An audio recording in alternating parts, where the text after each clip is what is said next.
Now I've got my pre-treated garment and I'm getting ready to start a print. First thing that I will do is remove the grate from my printer. Place it down here. I'm going to squat back over here and adjust my platen height.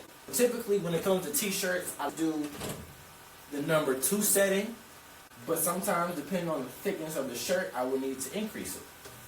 Once my platen height is adjusted, I'm going to take my pre-treated shirt and I'm going to feed it inside. And then sometimes it might get caught at the bottom. Be sure that you can feed it all the way through without any give. I'm going to align t-shirt on the platen. And sometimes I grab a ruler just to make sure that my print will start in the area that I need to start at. That's pretty good. Everything is lined up. Make sure everything is good. And you want to make sure that the printing area is as flat as you can get it. Because the flatter it is, the easier it's going to be to print. I'm going to place the grate on top of the garment. And sometimes around the edges, you'll find that the shirts stick up a little bit. Just make sure you tuck all the edges and you make sure that everything is tightly secured.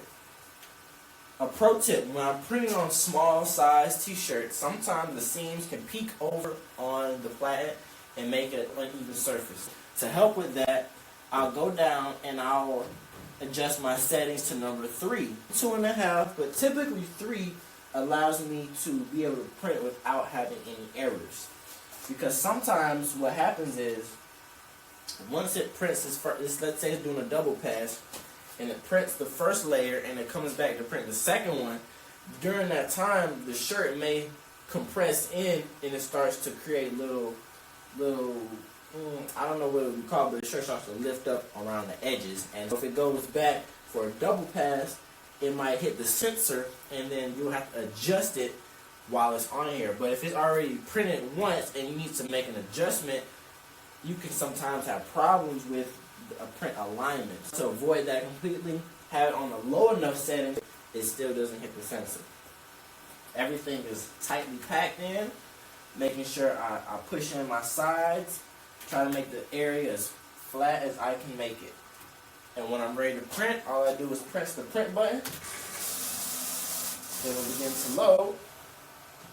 Give it a second, and then the shirt will load up in the printer.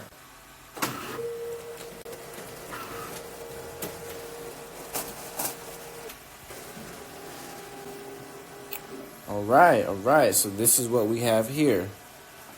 As you can see that the printer, when you adjust it, you can see right here that the printer needs a head cleaning. You can see that this is red, and when you start to see streaking, and then print the same design. I just ran a light head cleaning. Let's try to run another print.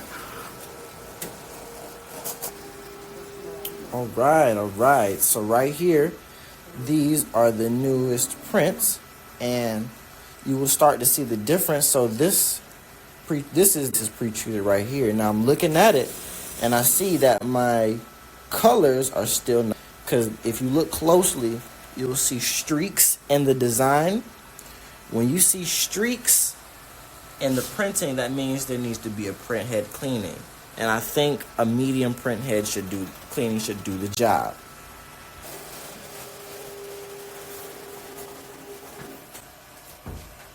Alright. Now we have a properly cleaned print head. Now it may have a little bit of distressing over here because the pre-treat didn't all the way get to this area, but this is the best color that I've seen amongst all these other prints. Now I'm about to run a test to show you what it looks like without pre-treat.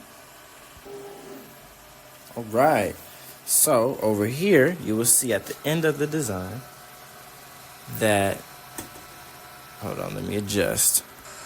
This is what a pre-treated t-shirt, well, unpre-treated t-shirt will look like. The white is unable to stick to the actual t-shirt, thus causing it to have a really grainy distressed look. This is why pre-treat is super important. In the next video, I will show you how to properly cure the inks on a t-shirt. Thank you for watching.